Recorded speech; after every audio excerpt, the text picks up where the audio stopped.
冇諗到喺惠州居然有屬於自己嘅大棠不夜城，呢度真係惠州，唔係西安嚟嘅。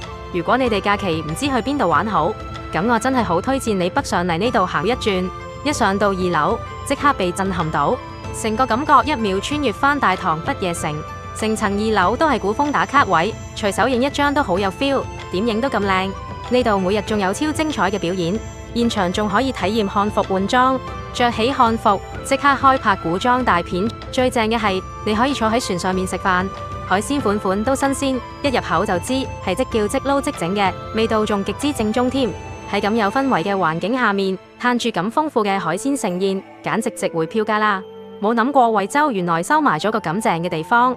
如果你都想穿越大棠，影返輯人生靚相，不如帶埋屋企人同朋友北上嚟呢度走一轉啦！